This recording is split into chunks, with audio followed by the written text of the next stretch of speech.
ఒక దేశాన్ని ఎలా కడతారు? కేవలం ఇటుకలు, రాళ్లతో కాదు కదా. కొన్ని సూత్రాలు, కొన్ని చట్టాలు, ఒక బలమైన పునాది కావాలి.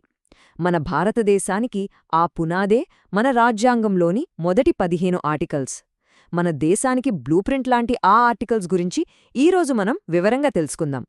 ఒక్కోసారి ఆలోచిస్తే ప్రతి కంప్యూటర్ ప్రోగ్రాంకు ఒక సోర్స్ కోడ్ ఉన్నట్టే ఒక దేశానికి కూడా ఒక సోర్స్ కోడ్ ఉంటుంది. అది కేవలం ఓ చట్టాల పుస్తకం కాదు. అది ఆ దేశం ఎలా నడవాలి, దాని ఆత్మ ఏంటి అని చెప్పే ఒక ఫండమెంటల్ ప్రోగ్రాం. మన భారతదేశానికి ఆ సోర్స్ కోడే మన రాజ్యాంగం. సరే, మొదటగా ఒక దేశానికి కావాల్సింది దాని భూభాగం.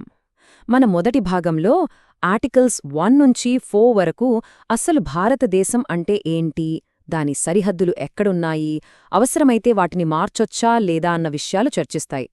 వాటి గురించి ఇప్పుడు చూద్దాం. ఆర్టికల్ 1లో చాలా ఆసక్తికరమైన విషయమొకటుంది.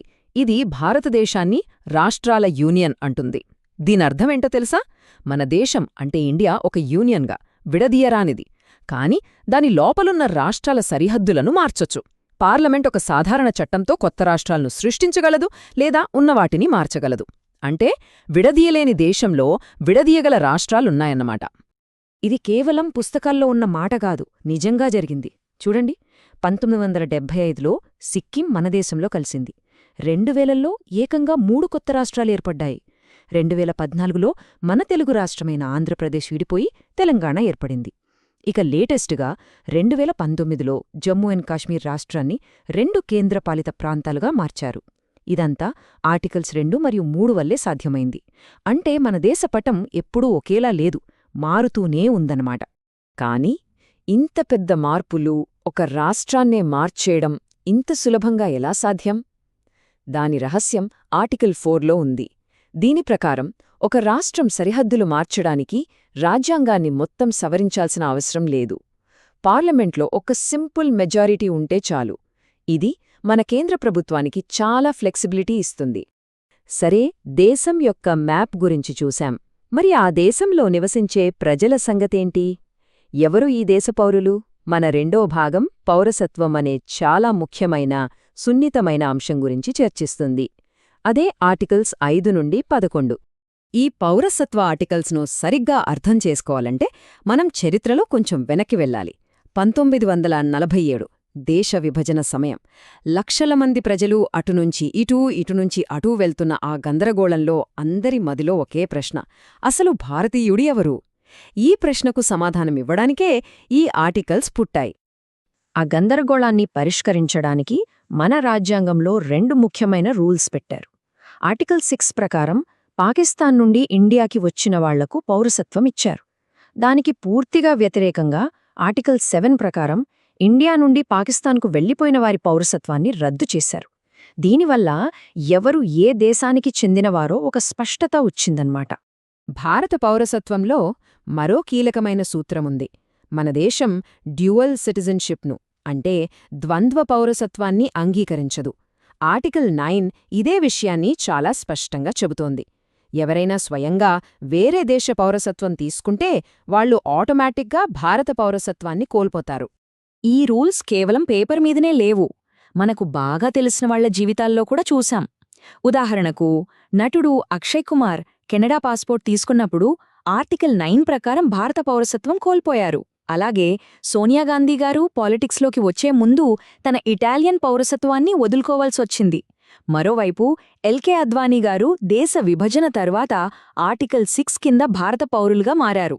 సరే, దేశమంటే ఏంటో చూశాం, పౌరులు ఎవనో కూడా చూశాం. ఇప్పుడు అసలు విషయానికొద్దాం. ఈ పౌరుల హక్కులేంటి? మన 3వ భాగం రాజ్యాంగానికే ఆత్మలాంటిది. అదే సమానత్వం, ప్రాథమిక హక్కులు. ఆర్టికల్స్ 12 నుంచి 15 వరకు మన దేశానికొక నైతిక దిక్సూచిలా పనిచేస్తాయి. అయితే ఈ ప్రాథమిక హక్కులు మనకు ఎవరి నుంచి రక్షణ కల్పిస్తాయి? దీనికి సమాధానం ఆర్టికల్ 12లో ఉంది. రాజ్యం లేదా స్టేట్ అంటే కేవలం ప్రభుత్వం మాత్రమే కాదు, ప్రభుత్వ కంట్రోల్లో ఉన్న ఓఎన్జీసీ లాంటి కంపెనీలు కూడా రాజ్యం కిందకే వస్తాయి. అంటే ఈ హక్కుల పరిధి చాలా పెద్దది. ఈ ఫండమెంటల్ రైట్స్కి ఒక గార్డియన్ లాంటిది ఆర్టికల్ 13. దీని ప్రకారం ఏ చట్టమైనా సరే మన ప్రాథమిక హక్కులకు వ్యతిరేకంగా ఉంటే దాన్ని కొట్టివేసే అధికారం కోర్టులకుంటుంది. దీనినే జ్యుడిషియల్ రివ్యూ అని అంటారు. ఇదొక చాలా శక్తివంతమైన అధికారం. ఇక ఆర్టికల్ 14 సమానత్వం గురించి మాట్లాడుతుంది. దీనికి 2 ముఖ్యమైన భాగాలున్నాయి. మొదటిది, చట్టం ముందు అందరూ సమానమే. అంటే ప్రధానమంత్రి అయినా సామాన్యుడైనా చట్టం ఒక్కటే. రెండవది, చట్టాల ద్వారా సమాన రక్షణ. ఇక్కడే అసలు విషయముంది. కొన్ని ప్రత్యేక లక్ష్యాల కోసం ప్రభుత్వం కొన్ని గ్రూపులకు ప్రత్యేక ఏర్పాట్లు చేయవచ్చు. దీనినే సహేతుకమైన వర్గీకరణ అంటారు. ఉదాహరణకు రిజర్వేషన్లు. ఈ సమానత్వం అనే సూత్రం నిజ జీవితంలో ఎలా పనిచేస్తుందో కొన్ని ముఖ్యమైన కేసులు చూస్తే మనకు అర్థమవుతోంది. సుప్రీంకోర్టు రిజర్వేషన్లను ఒక సహేతుకమైన వర్గీకరణగా సమర్థించింది. అదే సమయంలో శబరిమల ఆలయంలోకి మహిళల ప్రవేశాన్ని నిరాకరించడం వివక్ష అని చెప్పింది.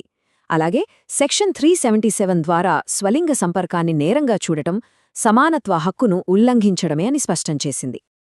సో చూశారు కదా, మనం ఎక్కడ మొదలుపెట్టాం? దేశం యొక్క సరిహద్దుల దగ్గర. తరువాత పౌరులు ఎవరో చూశాం. చివరికి అందరి హక్కుల దగ్గర, సమానత్వం దగ్గర ఆగాం. కేవలం 15 ఆర్టికల్స్, ఒక దేశానికి పునాది వేసిన ఈ 15 సూత్రాలు ఎంత శక్తివంతమైనవో కదా!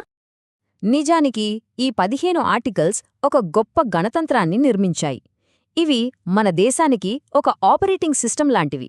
దేశం ఎలా పనిచేయాలో చెప్పే ప్రాథమిక సూత్రాలు. మన రాజ్యాంగ నిర్మాతలు మనకు ఒక బలమైన పునాదైతే వేశారు. కాని ఆ పునాది మీద మనం ఎలాంటి భవనాన్ని కడుతున్నాం అనేది ఇంకా రాస్తూనే ఉన్న ఒక కథ. ఆ కథను పూర్తి చెయ్యాల్సింది మనమే.